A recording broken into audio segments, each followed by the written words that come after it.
Welcome to day 350 of our Let's Grow annual challenge. Sharon Horne-Ellstrom here. We're continuing with our wrap leg of the life framework areas by doing an audit. So I call this life framework areas audits physical growth. Physical growth, why? Because we're working on our physical health and well-being and our physical growth, meaning growth in the area we want. Don't mean us getting physically bigger unless you want more muscles and to be stronger. I'm talking about all the different areas and aspects that we covered in April of this year as part of this year's challenge. Now, what does wrap leg stand for? It stands for review, which means go back to April, look at your notes in your notebook from the month of April. I know my book is terrible. It's the worst book I've ever had for an annual challenge. It's held together literally with electrical tape.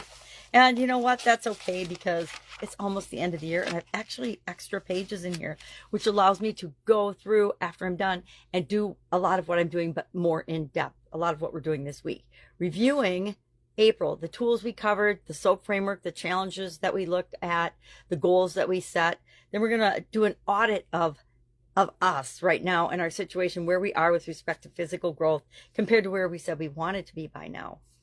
And we're going to measure our progress. Look at, well, how much progress have we made? So for example, Bert's story is, he's traveling with us through these 9 days and going through each of these different areas and aspects and applying this wrap leg process as well to each of the different areas. We didn't do it the first day because I didn't come up with it until the second day. So we didn't do it for emotional, but he can always go back and apply it, the wrap legs process, to the emotional area and aspect of his life. But it stands for review, audit, progress, lessons learned, impact on other areas and aspects of our life, and then finally our goal for next year, right? We always want to be looking forward to what's next for us because as human beings, we're always striving for expansion and growing and being more of who we're here to become and showing up in the world as the best possible version of ourselves. And that comes through growth, expanding our comfort zone, doing all the other things we've talked about this year.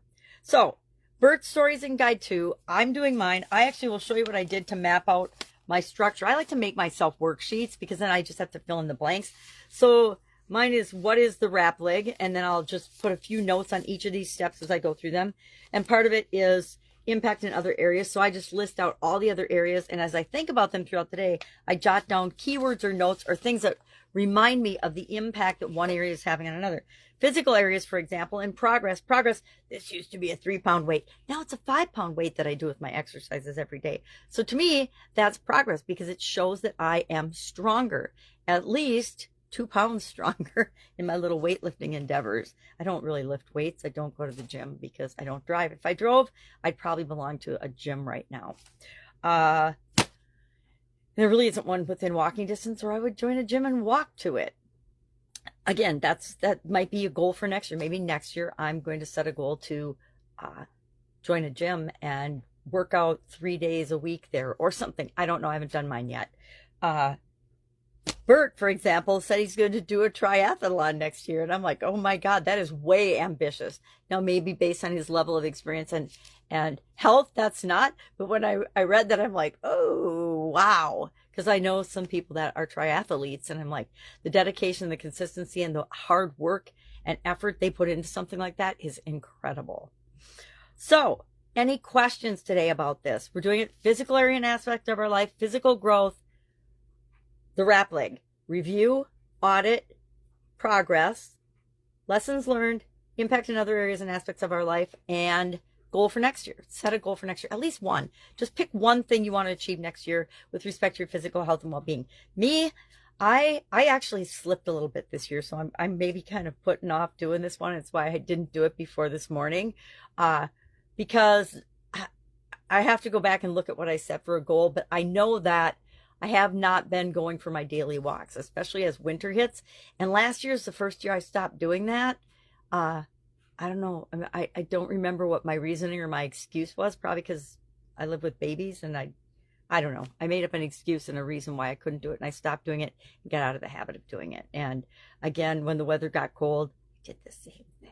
So I have to figure out how am I going to overcome my resistance, or guess what? I don't have to. I can find something to replace that. I can do yoga, I can hop on my exercise bike. There's all kinds of things that we can do, right? All right. Any questions, please ask. Otherwise, have a fabulous day.